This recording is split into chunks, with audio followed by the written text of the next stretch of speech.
Olá, eu sou o pastor Cleison Monteiro e está começando mais um Bíblia em Casa.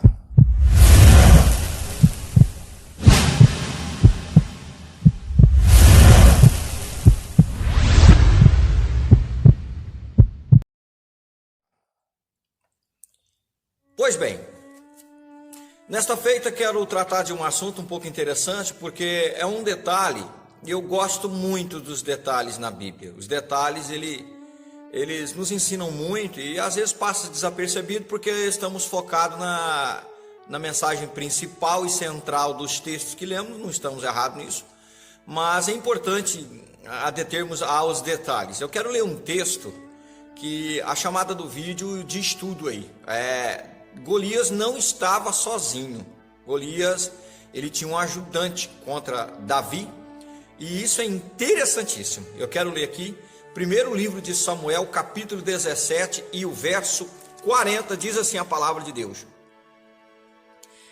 E tomou o seu cajado na mão, e escolheu para si 5 seixos do ribeiro, e pô-los no alforje de pastor, que trazia, a saber, no surrão, e lançou mão da sua funda, e foi-se chegando ao filisteu. O filisteu também veio, e vinha-se chegando a Davi, e o que lhe levava o escudo ia adiante dele. Viu, amados? O que lhe levava o escudo vinha adiante dele. Em todas as versões que eu li, esse escudeiro de Golias aparece. Reina Valera, versão espanhola, a King James na versão americana, todas, a NVI, todas aparecem. Esse escudeiro é muito fiel a essa parte do texto, que vai à frente de Golias. O que eu acho interessante, queridos, é que aquela arrogância, aquela prepotência que ele estava esbanjando, ofendendo Davi, né? Aquele jeitão, por causa da sua grandeza, quase 3 metros, 2,90 metros e poucos, ele estava, na realidade, era com medo daquele menino, porque Davi era um menino, ele não tinha nem idade para guerra, e para idade de guerra tinha que estar com 20, né? Ele não tinha isso, foi lá só levar mesmo comida para os teus 3 irmãos que estavam de fato na guerra.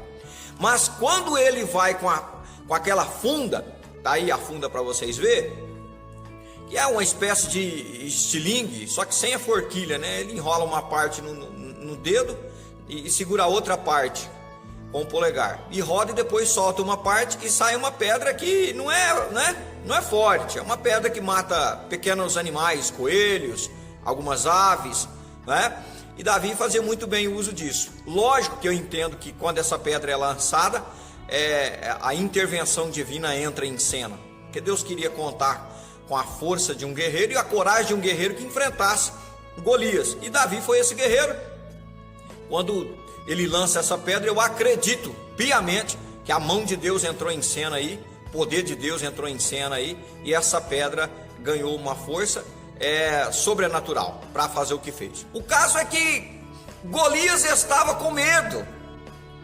Era normal esse escudeiro ir à frente dos reis, era normal. Quero ler um outro texto aqui, que os irmãos vão ver, que esse escudeiro ele aparece, inclusive para Saul, né? Lá para Saul pediu que o pajem de armas dele matasse ele lá na guerra, que era o carregador de armas de um importante guerreiro ou de um rei numa guerra. Ele carregava as flechas, ele carregava o escudo, ele ia à frente, né? Ele protegia, era normal. O caso é que pela prepotência e pelo tamanho do gigante, por que ele queria um escudeiro, né? Por que ele queria uma pessoa que fosse adiante dele com o escudo na mão? Contra um menino. Então eu aprendo com isso que nós não temos que ficar dando ouvido aos rugidos, aos temores que o inimigo quer causar em nós. Muitas vezes o inimigo quer arrotar grosso, quer nos colocar em lugares de oprimidos, mas ele está oprimido, ele está com medo daquele que está conosco, porque o medo de Golias era porque quando Davi foi contra ele, disse: você está afrontando o Deus que eu sirvo, e o Deus que eu sirvo vai te abater. E pelo histórico do Deus de Israel, Golias sabia do que ele já tinha feito por aquela nação, dos milagres e das coisas tremendas para poder proteger aquela nação. Golias temeu a coragem daquele menino e temeu quando ele disse que estava indo contra ele, em nome do Senhor dos exércitos. Então ele manda esse escudeiro à frente dele. Ou seja, Golias não vai sozinho contra Davi. Mas quando aquela pedrada acerta a testa de Golias e ele cai, ninguém nem sabe onde foi parar o escudeiro. Fugiu, sumiu. Ele viu que a pedra passou e ele não pôde proteger com um escudo e sumiu no mundo, não quis nem saber de guerra, Ou seja, era companheiro ali, protetor ali, mas só quando estivesse ganhando o guerreiro, Muitos companheiros de guerra são assim, Quando estamos ganhando, ele está ali na frente, mas se perder, tem alguns companheiros que fogem. E esse daí, o escudeiro de Golias aí, quando viu que a pedrada foi terrível e o guerreiro caiu, e Davi já sai correndo para pegar a espada dele e lhe cortar a cabeça, ele não aparece mais em cena. E aqui em Juízes 9:54, eu quero ler o texto que diz assim, Juízes, no capítulo 9 e no versículo 54, a Bíblia diz assim, Então chamou logo ao moço que levava as suas armas e disse-lhe: Desembainha a tua espada e mata-me, para que não se diga de mim, uma mulher o matou.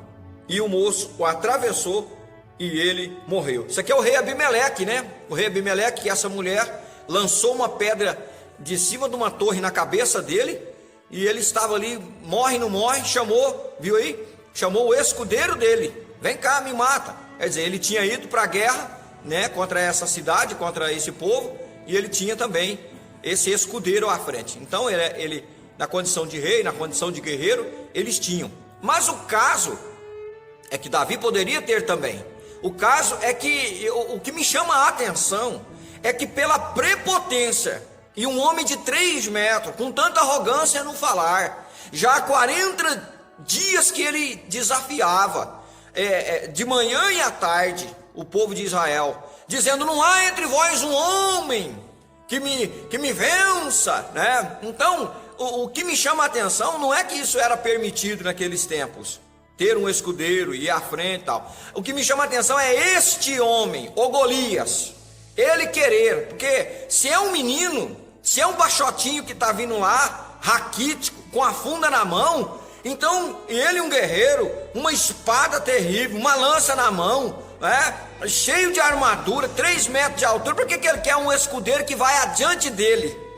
O que me chama a atenção é isso. O inimigo se mostra grande, se mostra terrível, e na visão dele nós somos isso.